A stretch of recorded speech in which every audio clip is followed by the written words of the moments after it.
pessoal da aula D, eu sou a Tami, sou professora de português e estou aqui então no nosso curso de português para imigrantes e refugiados da aula D. Vocês já estão acompanhando aí há um tempo? Como é que estão as aulas? Como é que estão para vocês? Tá dando para acompanhar? Tá tranquilo? Vocês estão baixando o material complementar? Lembrando que essas aulas sempre são, né, um combo. Como assim um combo? São duas partes. Esse momento aqui que a gente tem aqui e mais o material complementar, porque, né, como a gente está muito distante, a gente não se vê, eu não estou escutando no mesmo momento que vocês estão falando as dúvidas, é muito importante, então, que a gente tente interagir um pouco mais, assim, o máximo que der aqui nos comentários. Então, sempre comentem, coloquem as dúvidas de vocês, porque também colegas que estão acompanhando podem dar um auxílio e a gente fica interagindo e criando, assim, uma comunidade aqui na internet muito legal. Então, a nossa aula de hoje, de agora, que vocês estão assistindo aí, é sobre o Festival Folclórico de Parintins. Lembrando que nós estamos num bloco de aulas de compreensão oral. O que isso significa? Que vai ter esse momento da nossa aula e também outro que vocês vão ter que ficar simultaneamente, ao mesmo tempo, dando um pause aqui e voltando para algum outro vídeo ou fazendo alguma outra coisa que não é apenas escutar, né, e ver essa aula, certo? Então, aqui no objetivo dessa aula, nós temos então o objetivo de desenvolver a habilidade de compreensão oral e saber mais sobre a região norte do país pelo Festival Folclórico de Parintins. Então, o que está acontecendo? Nós estamos trabalhando compreensão oral, que é o ouvido, vocês terem acesso a outros portugueses, né, a outras formas de falar, outras formas de utilizar a língua, que não apenas a minha, né, como eu falo, e não somente o meu sotaque. Então, os objetivos dessas aulas é que vocês tenham acesso mesmo e conheçam outras coisas também do Brasil, e principalmente de aspectos culturais. Então, nesses blocos, nesse bloco especificamente que a gente está estudando aqui de compreensão oral, o objetivo é a gente discutir e conhecer um pouquinho mais de aspectos culturais do Brasil. Então, região norte do Brasil. Lembrando que o Brasil tem 5 regiões. Nós, na aula anterior, já falamos um pouco sobre a região nordeste e agora nós vamos falar sobre a região norte, que é onde fica a floresta amazônica, que eu acho que vocês devem saber, né? Então, aqui temos algumas imagens que estão relacionadas com o nosso conhecimento comum da região norte brasileira. Claro que poderiam ter outras imagens, né? Poderiam ter outras coisas, porque não é apenas isso que resume a região norte, mas coisas que pra gente identificar de cara. Então temos aqui indígenas, temos aqui araras, temos aqui o rio Amazonas, né? De novo aqui a Amazônia, mais natureza, a onça. Então esse imaginário, essa primeira coisa que vem quando a gente pensa em região norte, a gente pensa em Amazonas, em rio Amazonas, em comunidades indígenas. O que mais que a gente pensa quando a gente fala assim, região norte do Brasil? É uma região que eu não conheço, infelizmente, né? Ainda quero conhecer, mas é na outra ponta, né? Então, o Brasil, ele é enorme e aqui, né, nós vamos então tentar conhecer um pouquinho mais. E quem mora na região norte, por favor, comente aí, porque a gente quer saber, né, se você mora aí, mora onde na região norte, o que tem aí. Vamos trocar essas figurinhas. Então, coisas, né, conhecimento geral. É a maior região do Brasil em extensão territorial. Então, em território, é a maior região. É formada por 7 estados: Amazonas, o Pará, o Acre, Rondônia, Roraima, Amapá e Tocantins. Tem a maior floresta tropical do mundo, a floresta amazônica. Faz fronteira com a Bolívia, com o Peru, com a Colômbia, com a Venezuela, com a Guiana, o Suriname e a Guiana Francesa. Possui uma cultura muito rica, fortemente influenciada pelos indígenas. Então essas são algumas informações de conhecimento geral que a gente tem sobre a região norte. Mas lembrando, tem muito mais coisas, mas essa aqui foi a seleção só para a gente se localizar um pouquinho geograficamente.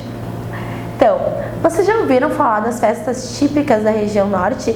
Tem 2 festas típicas que são assim muito conhecidas e sempre aparecem na televisão aberta, sempre aparece, que é o Círio de Nazaré e o Festival de Parintins. Aqui o Círio de Nazaré é uma festa típica católica que acontece lá em Belém. E aqui o Festival de Parintins, que acontece no Amazonas. Então, vocês já viram alguma coisa sobre isso? Já ouviram falar? Ou é assim, primeiro momento que eu estou sabendo sobre isso? Então, vamos focar um pouquinho na nossa festa que nós vamos falar aqui agora. A festa, o Festival de Parintins, que é realizada em junho, no mesmo período das festas juninas, né? No estado do Amazonas, acontece em um local chamado de bumbódromo. Bumbódromo lembra outras coisas, assim, sambódromo, autódromo, né? Lembra sambódromo um pouquinho, vocês vão ver o porquê. O festival consiste na disputa de 2 bois, o garantido, representado de vermelho, e o caprichoso, representado de azul. O evento tem duração de 3 dias e conta com algumas personagens definidas. Há também o regulamento e julgamento que tem o objetivo de definir a melhor atuação. No fim, é conhecido o boi vencedor. Então, é uma festa que tem uma competição. Então, há essas duas equipes, né, dos 2 bois, que é o garantido. Então, fica dividido em vermelho e azul. E nessa festa, então, tem uma lenda por trás. Porque, lembra, é folclórico, né? Folclórico, vocês já ouviram falar sobre isso? Então, tem uma lenda por trás que está sempre atrelada quando a gente fala folclore. A lenda diz, então, que um homem, pai Francisco, teria matado o melhor boi do patrão, o chefe dele, a fim de saciar o desejo, terminar com aquela vontade que a mulher dele tinha de comer, que estava grávida e com vontade de comer a língua do animal. Ao descobrir o motivo da morte do seu animal preferido, o patrão chamou um padre e um pajé. Pajé é o nome dos líderes religiosos das comunidades indígenas, das aldeias indígenas, para reanimar o boi que volta a viver. Para comemorar é feita uma festa. Então, para comemorar essa volta do boi é feita então essa grande festa lá no Amazonas, que é para celebrar então essa lenda, essa história que é contada por muitas e muitas gerações, né? Então, essa lenda ela foi retirada do site da Toda Matéria. Vocês podem conferir lá, ver mais informações também. Então, aqui nós temos, né, a imagem dos 2 bois. E o que a gente vai fazer agora? Vocês vão pausar esse vídeo porque vocês vão conhecer um pouquinho como é que é essa festa. E para conhecer, nada melhor do que vocês assistirem a um trecho desse grande espetáculo. Então, vocês vão botar no YouTube Brena Diana, DVD, Amazônia 2015, Amazônia nas cores do Brasil. Essa é a música que a gente vai trabalhar na aula e é muito importante que vocês assistam, vejam e sintam essa energia que é colocada aqui nesse festival, que me deu muita vontade de ir. Então, assistam, prestem atenção na letra dessa canção, por causa que a letra dessa canção vai contando uma história muito legal e vai dando várias referências do Brasil. Dica, tá? Então, prestem atenção, olhem, vejam como é que é essa festa, certo? Então, bom vídeo. E lembrando, se ficar difícil de entender o que está sendo cantado, coloquem mais uma vez. Então, o que vocês acharam do vídeo? Muito legal, né? Então, aqui peguei um trecho para vocês saberem, então, verem aqui, né, escrito o que está sendo cantado ali na música. Então, Amazônia nas cores do Brasil, boi caprichoso. Vou chamar a terra do samba e pandeiro, carnaval, olha a mulata, e o povo da terra da garoa, cidade que não para. Vaneirão, folia de reis, fandango e também procissão. E na terra dos pampas, guribá traz um chimarrão. Tem minério, mineiros de Minas. Então, nessa primeira parte, o que a gente tem? A gente tem, então, uma referência a vários lugares do Brasil. Quais lugares vocês identificam aqui? O bar, já ouviram falar? Eu já falei, talvez? Então, primeiro, quando fala assim, carnaval, olha a mulata, é uma referência ao Rio de Janeiro. Vou chamar a terra do samba e pandeiro, pode ser o Rio de Janeiro também, ali já sendo, né, na primeira frase, sendo mencionado. E o povo da terra da garoa. São Paulo é conhecido como a terra da garoa, a cidade da garoa, o estado da garoa, que é aquela chuvinha bem fininha, porque de repente pode chover ou tá chovendo sempre. Cidade que não para, né? O movimento que tem em São Paulo. Vaneirão, folia de reis, fandango e também procissão. Então, vaneirão, fandango são ritmos, né, de dança.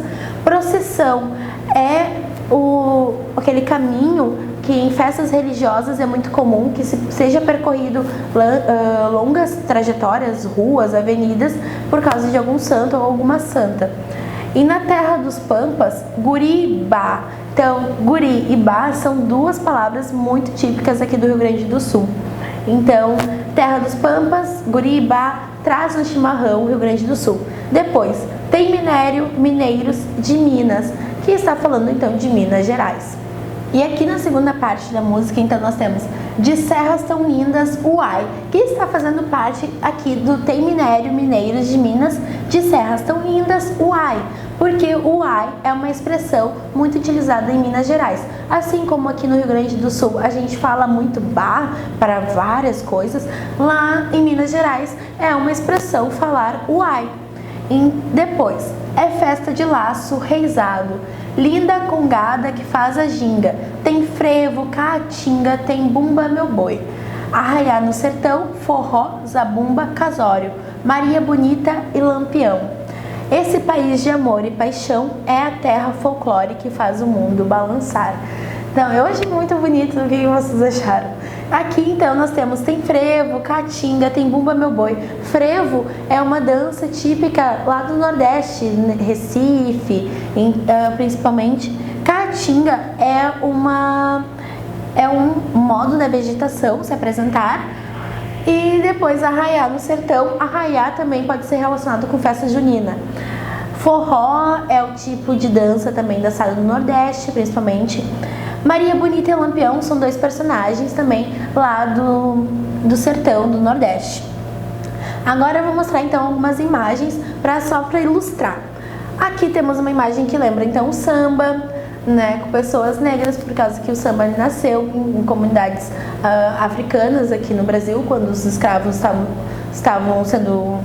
quando os africanos estavam sendo escravizados.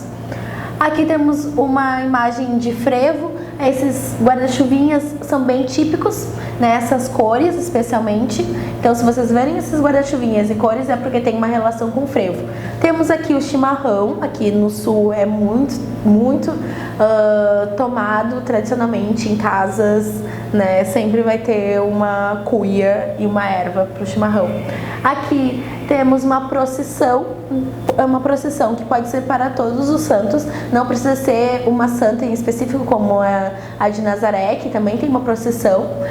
Aqui temos uma imagem então para representar a Maria Bonita e o Lampião. E temos aqui uma imagem para representar a caatinga. A vegetação da caatinga é assim. Então, agora vocês vão ver esse outro vídeo, que é Conheça o Amazonas. Vocês vão assistir esse vídeo, assim, tentando identificar qual é o objetivo, por que alguém faria um vídeo desses, para quem esse vídeo ele é destinado, né? Pensar também, vocês ficaram interessados em conhecer o Amazonas depois desse vídeo, depois de saber tudo isso, mas especialmente assistindo esse vídeo, o que vocês acharam? Vocês acharam assim interessante ou não? Então, perguntinhas, como sempre, né, para treinar o ouvido, ver se vocês estão conseguindo identificar o que está sendo dito. Que tipo de vídeo é esse? Sobre o que trata? É o que vocês vão ter que responder. Segunda, por que e para quem esse vídeo foi produzido? Terceira, com base no vídeo, o que você achou mais interessante saber sobre o Amazonas? Quarta, você ficou interessado ou interessada em viajar para o Amazonas? Por quê? Então, vocês vão responder essas perguntas aí no material de vocês e depois no material complementar vocês vão ver possibilidades de resposta. Mas lembrando, essas aulas todas, né, têm seguido uma linha que vocês podem já ter uma noção de como escrever essas respostas, por causa que em outras aulas a gente já falou sobre verbos, já falamos sobre algumas formas, algumas estruturas, né, de explicar o que achou do vídeo ou como utilizar os artigos também, outras coisas assim. Então eu acredito que vocês vão conseguir responder. E uma dica de português, então, vou voltar aqui para vocês verem. Vocês viram que temos dois tipos de porquê nessas perguntas? Porquê aqui separado e com acento, e esse porquê no início da pergunta sem acento, mas também separado. Por que isso acontece? Qual é a diferença entre um porquê e o outro? Então, vejam só. Nós temos 4 tipos de porquê no português. E o que acontece? Nós temos o primeiro porquê, que ele é utilizado como pergunta e sempre no início de frase. Então, por que você estuda? Esse porquê, sem acento, separado no início de frase, indica pergunta. Segundo porquê, junto e sem acento. Resposta é geralmente quando a gente dá uma explicação. Por exemplo, por que tu estuda? Ah, porque eu gosto. Essa minha explicação é o porquê, junto e sem acento. Porquê, separado e com acento. Ele é usado no fim de perguntas, ou seja, quando já tiver o ponto de interrogação ali do ladinho dele, como aqui. O ponto de interrogação está grudadinho no porquê, então, obrigatoriamente, eu tenho que botar um acento circunflexo ali. O último porquê, junto e com acento circunflexo, ele tem um sentido de substantivo. Por quê? Porque antes dele vai ter um artigo que vai estar mostrando assim o porquê ou motivo de alguma coisa estar acontecendo ou o motivo de algo. Por exemplo, eu gostaria de saber o porquê de estudar. A gente pode ler assim: eu gostaria de saber o motivo de estudar. Viram como dá para substituir? Então, quando vocês virem esse porquê, é porque ele tem um sentido de motivo e ele tem valor de substantivo. Já estão sabendo usar os porquês? Quero ver que vocês aí utilizando muito porquê corretinho, né? Se for porquê de pergunta, se for de explicação, né? Se for aqui um substantivo. Então, treinem o porquê. E vocês, conhecem a região norte do país?